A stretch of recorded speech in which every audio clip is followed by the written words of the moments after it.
Je vous salue. Je suis une femme au foyer avec une dizaine d'années d'expérience.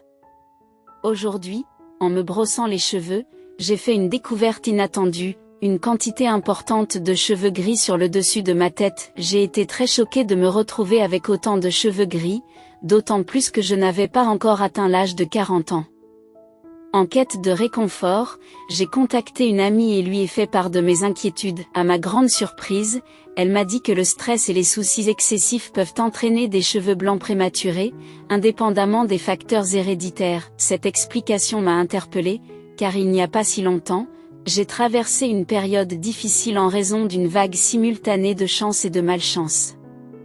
Je peux affirmer avec certitude qu'une période aussi tumultueuse ne se reproduira plus dans ma vie. En grandissant, j'ai dû faire face à des difficultés financières importantes. Issu d'une famille pauvre, nous avons dû déménager à chaque saison de ma jeunesse. Notre résidence à la campagne ne disposait pas des équipements de base, tels que des toilettes. Par conséquent, nous devions utiliser la nature voisine ou les toilettes du centre pour personnes âgées voisins. Enfant, je ne comprenais pas vraiment l'étendue de notre pauvreté, car tous mes amis du quartier étaient dans la même situation. Cependant, tout a changé lorsque j'ai eu 8 ans et que j'ai commencé à fréquenter l'école primaire. C'est à cette époque que j'ai pris conscience de notre situation économique. Je me souviens parfaitement du choc que j'ai ressenti lorsque j'ai visité pour la première fois la maison d'une amie pour sa fête d'anniversaire. Sa maison était dotée d'un luxe dont nous ne pouvions que rêver, un piano, des chambres individuelles, et surtout, 2 salles de bain. Je n'ai pas pu oublier l'image d'une grande baignoire dans l'une de ces salles de bain, où mon ami et sa jeune sœur jouaient dans l'eau tous les soirs. C'était une expérience inimaginable pour moi, étant donné que ma propre maison ne disposait pas de telles commodités. À ce moment-là, j'ai vraiment compris la profondeur de la pauvreté de ma famille. Malgré cette révélation, j'ai choisi de ne pas accabler mes parents de mes inquiétudes, car je savais qu'en parler ne ferait que les attrister. Finalement, lorsque j'ai atteint la 2e année, nous avons emménagé dans une nouvelle maison avec une salle de bain. Bien que cela ait pu sembler ordinaire à d'autres, j'étais submergée par l'excitation. Le jour de notre déménagement, j'ai inspecté la salle de bain un nombre incalculable de fois, incapable de contenir mon enthousiasme.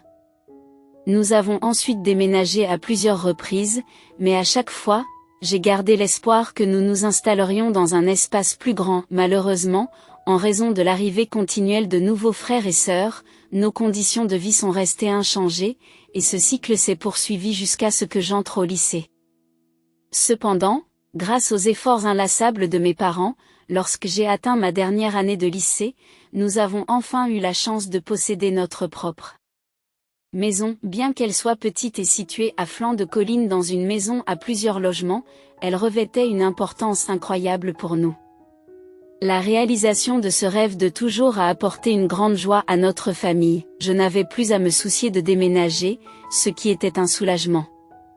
Nous n'étions plus à la merci du propriétaire, qui demandait constamment la permission pour chaque petite chose, comme planter un clou dans le mur. J'étais heureuse de ne plus voir mes parents stressés au téléphone à cause de l'augmentation du loyer.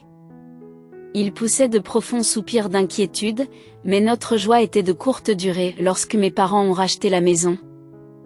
Le poids du prêt bancaire et des intérêts a commencé à peser sur eux.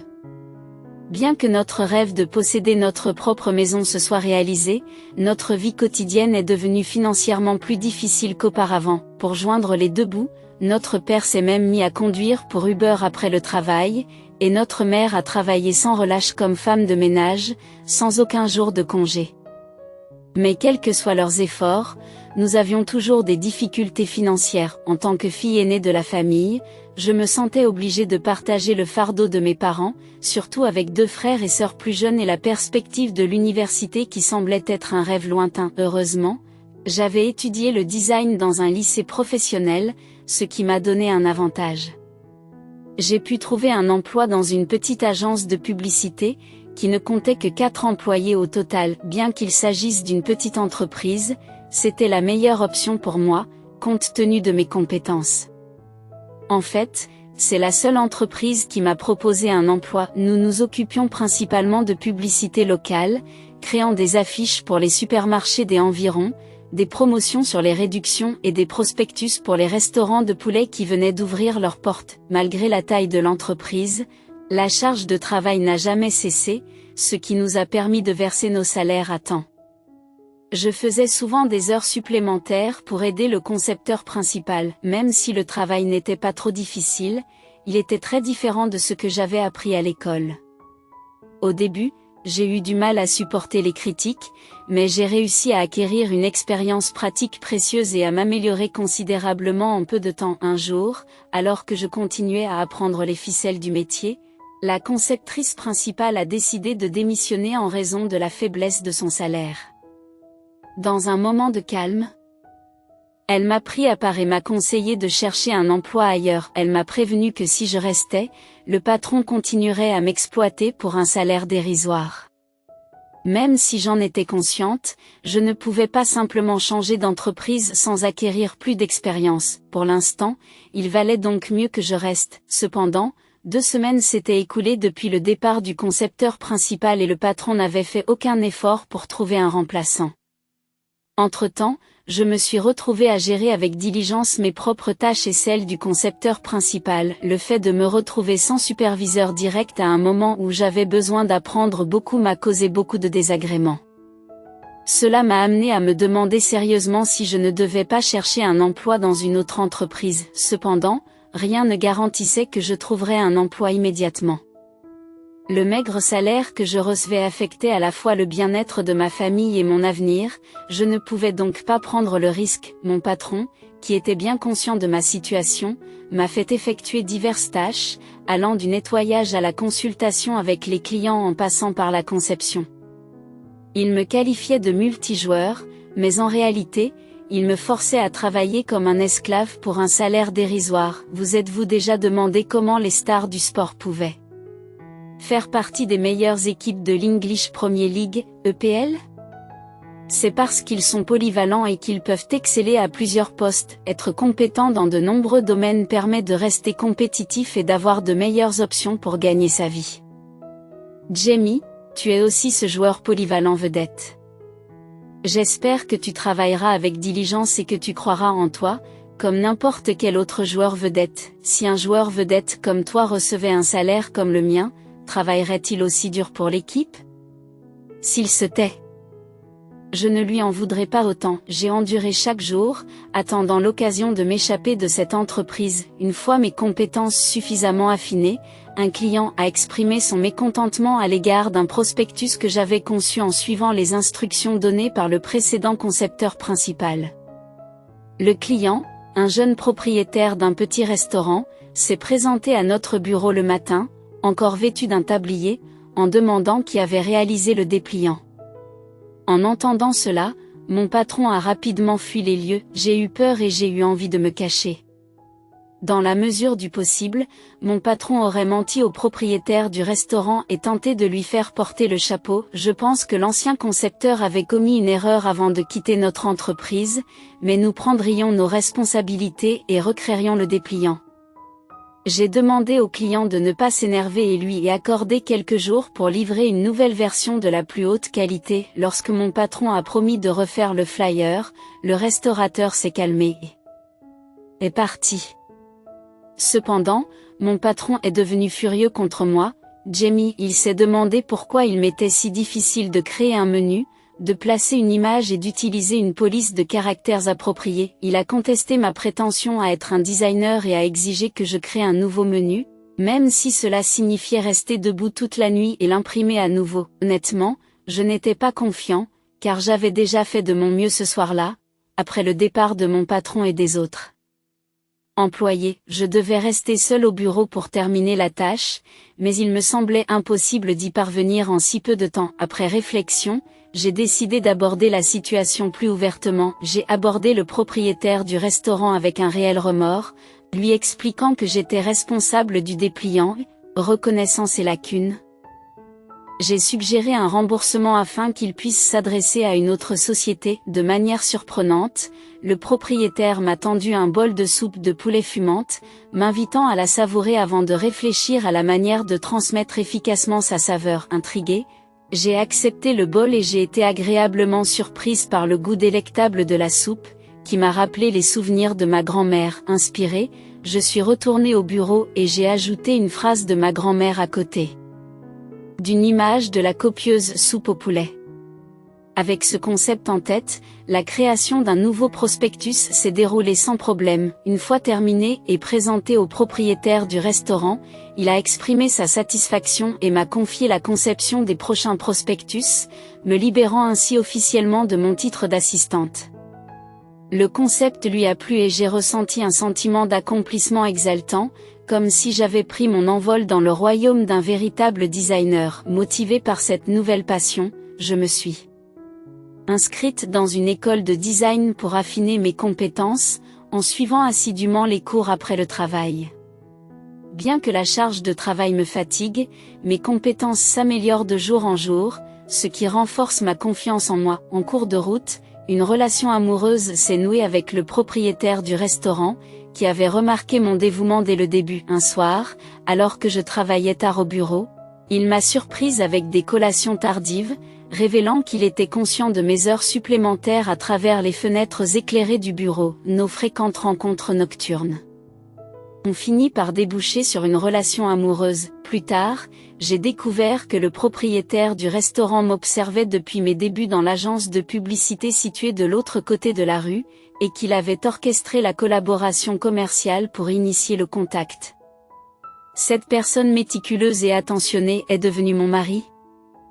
Et notre aventure commune a commencé par un simple prospectus et un bol de soupe au poulet. 6 ans plus tard, avant notre mariage, mon mari et moi menions des styles de vie similaires, de sorte qu'il n'y avait pas de conflit. En tant qu'aînés de nos familles respectives, nous avions tous deux assumé des responsabilités financières et partagions une compréhension commune. Notre relation s'est renforcée au fil du temps et nous n'avons jamais eu de conflits importants, comptant toujours l'un sur l'autre. Après notre mariage, l'expérience de la pauvreté que nous avons vécue dans notre enfance nous a rendus encore plus déterminés à devenir propriétaires de notre logement. Lorsque j'ai commencé à travailler, j'ai immédiatement commencé à épargner et à me renseigner sur les ventes aux enchères immobilières. Compte tenu de nos ressources financières limitées, les ventes aux enchères semblaient offrir la meilleure opportunité. Je ne voulais pas répéter les difficultés rencontrées par nos parents qui ne possédaient pas de maison. Malheureusement, malgré mes efforts, je n'ai jamais réussi à remporter d'enchères lors des ventes aux enchères. J'avais l'impression de jouer à la loterie, où il était facile de participer mais difficile de gagner. J'ai persévéré pendant 10 longues années. Entre-temps, nous avons accueilli 3 enfants, chaque naissance apportant une lueur d'espoir. Puis, miraculeusement, j'ai finalement remporté une enchère pour un logement qui me tenait à cœur. Je me suis rendue à la vente aux enchères sans aucune attente, mais je n'arrivais pas à y croire lorsque j'ai découvert que j'avais gagné. Submergée par l'émotion, j'ai immédiatement appelé mon mari pour lui faire part de l'incroyable nouvelle. Nous nous sommes serrés l'un contre l'autre au téléphone, pleurant de joie pendant ce qui m'a semblé être une éternité. Le prix des appartements en copropriété dans la ville avait grimpé en flèche. Et pourtant nous avions réussi à en obtenir un qui correspondait à notre budget. C'était un triomphe indescriptible après avoir passé une décennie à traiter avec des propriétaires difficiles. Bien que nos enfants n'aient peut-être pas pleinement saisi l'importance de remporter la vente aux enchères, leur excitation reflétait la nôtre, tout simplement parce que nous étions heureux. Lorsque notre aîné s'est rendu dans un parc communautaire fermé et s'est fait expulser par un garde de sécurité mécontent, il a sauté de joie en sachant qu'il aurait bientôt son propre terrain de jeu. En voyant cela, mon chagrin a été remplacé par un profond sentiment de satisfaction. Désormais, vous pouvez profiter librement des balançoires et vous livrer à de palpitantes séances de cache-cache dans la salle de gymnastique. Et ce n'est pas tout, le complexe dispose d'un café réservé aux enfants, où ils peuvent s'amuser toute la journée. L'excitation était à la hauteur de celle de mes enfants, mais la prudence était de mise car les expressions bruyantes risquaient d'exciter trop les petits. Le vaste processus de restauration se profilait toujours à l'horizon, nécessitant un temps considérable. Malgré l'optimisme de mon mari, il était lui aussi conscient de l'ampleur des travaux de rénovation. L'attente était grande, et alors que nous nous préparions à emménager, un rebondissement inattendu s'est produit. Ma belle-mère, au milieu des préparatifs du mariage de notre deuxième fils, nous a fait la surprise d'apporter des collations pour nos enfants. Cependant, la surprise a pris une tournure inattendue lorsqu'elle a suggéré de confier notre nouvel appartement à John, notre fils nouvellement marié. La confusion et l'incrédulité ont envahi nos esprits lorsque nous nous sommes interrogés sur la logique d'une telle proposition. L'éducation limitée de John et son emploi modeste ont été reconnus. Mais la disparité sociétale entre lui et le milieu aisé de sa fiancée a été une source d'inquiétude pour la belle famille. L'idée a été présentée comme un acte bienveillant visant à aider John à fonder un foyer stable de jeunes mariés. Résistant à cette demande, nous avons exprimé notre lutte de 10 ans dans un appartement loué et notre réticence à renoncer à l'espace que nous venions d'acquérir. La proposition semblait injuste et ma belle-mère nous a demandé de prendre en compte la réputation de la famille et de sauver la face. À ce moment-là, je me suis retrouvée sans mots, aux prises avec l'absurdité de la situation. La réalité décourageante est apparue lorsque ma belle-mère, qui dépensait rarement pour ses propres enfants, a révélé une intention cachée derrière les collations apparemment généreuses. Un motif clandestin visant à obtenir un meilleur espace de vie pour son enfant préféré est apparu au grand jour. Ce soir-là, j'ai confronté mon mari, lui faisant part de mon refus d'accéder à la demande déraisonnable de sa mère. Même lui semblait affligé par la demande inattendue et provocante de sa mère. « Considère-moi comme ton fils et j'adapterai l'intérieur à tes préférences, sois tranquille. Nous nous reverrons plus tard, maman. » J'ai été déconcertée par la révélation qu'il abandonnait sa propre mère pour résider chez sa belle-mère, en prenant l'appartement de quelqu'un d'autre par la même occasion. Je n'ai pas pu m'empêcher de me demander si ma belle-mère était au courant, tout en continuant à insister pour que nous lui cédions notre appartement. J'avais prévu de la confronter à ce sujet lors de la réunion de famille organisée à l'occasion de l'anniversaire de la mort de son mari. À l'improviste, le frère cadet de mon mari et sa fiancée sont arrivés en avance à la réunion. La fiancée, pour faire plaisir à ma belle-mère, s'est gentiment adressée à elle en l'appelant maman et s'est assise à ses côtés, contrairement à son habitude. Le jeune frère de mon mari a participé activement à la mise en place de la table et à la livraison des plats, agissant avec un agenda caché qui m'a mise mal à l'aise. Malgré ses difficultés financières, ma belle-mère tentait de dissimuler sa situation en présentant ses meilleurs plats. Cela contrastait fortement avec la façon dont elle me traitait, en utilisant de la vaisselle ébréchée en ma présence. Frustrée, j'ai exprimé ma volonté de céder notre appartement à John. Sa réponse a été enthousiaste, saluant ma décision en tant que belle-fille aînée au grand cœur. Blessée par leur approbation apparente, j'ai ajouté une condition: ils devaient nous donner leur maison immédiatement, et non après leur décès. Cette proposition a laissé mon mari sans voix, sa surprise se lisant dans ses yeux. Cependant, j'ai posé une autre condition: que ma mère vive avec nous. Cette proposition a illuminé le visage de ma belle-mère, mais mon beau-frère et ma belle-sœur semblaient avoir une mauvaise surprise. J'ai demandé pourquoi il était acceptable qu'il vive avec sa belle-mère, mais pas que je vive avec ma propre mère. Cela m'a fait douter de leur intention de s'emparer de notre appartement. Pouvez-vous imaginer vivre avec votre belle-mère? Vous vous souvenez quand vous avez promis de réaménager l'intérieur pour qu'il corresponde à ses goûts? Dès que j'en ai parlé, le visage de ma belle-mère est devenu rouge. Mon mari semblait tout aussi mal à l'aise à l'idée de vivre avec sa mère. Jamie, si tu ne veux pas me donner ton appartement, sois honnête et dis-le-moi. Ne m'accuse pas à tort sans aucune preuve. Oh, donc maintenant tu veux des preuves? Très bien, je vais vous les donner. Écoutez attentivement l'enregistrement audio que j'ai fait sur mon téléphone lors de notre dernière visite en ville. Quand ma belle-mère l'a entendu, elle a tremblé de colère et a jeté un morceau de pastèque sur son propre fils. Enfant ingrat, tu abandonnes ta propre mère pour vivre avec ta belle-mère? Alors pourquoi ne pas aller vivre avec elle pour le reste de ta vie? Je n'arrive pas à croire que tu es mon fils. Sais-tu toutes les choses que j'ai faites pour toi? Je devais être fou, maman. Elle n'a pas seulement dit qu'elle n'approuverait notre mariage que si elle vivait avec nous, mais c'était une condition que je devais remplir. Bien sûr, tu es la personne la plus importante dans ma vie, chérie. S'il te plaît, dis à ma mère que ce n'est pas vrai. Qu'est-ce que tu veux dire? Ce n'est pas vrai, alors? Es-tu en train de suggérer que tu n'as pas l'intention de vivre avec ma mère? Si c'est le cas, je ne peux pas t'épouser. Comment pourrais-je laisser ma mère toute seule et me marier? Je refuse de le faire. Je ne me marierai pas, mère, et je m'excuse si cela te blesse. Ma mère a toujours vécu comme une princesse, recevant tout l'amour de mon père. Elle ne peut pas rester seule, et toi, tu as bien vécu toute seule, alors tu devrais essayer de comprendre les paroles de notre future belle-fille. Ma belle-mère est devenue furieuse et a crié: « Pour qui vous prenez-vous pour traiter ma mère de princesse? Qu'en est-il de moi, ne méritais-je pas d'être aimée? Comment oses-tu dire de telles bêtises devant moi, sans aucune politesse ?» À ce moment-là, je n'ai pas pu m'empêcher d'éclater de rire. « Mère, tu n'es pas en position de dire de telles choses alors qu'il y a quelques minutes à peine, tu me traitais différemment de ta future belle-fille. Maintenant que les rôles sont inversés, comment te sens-tu? Comprends-tu maintenant ce que j'ai ressenti?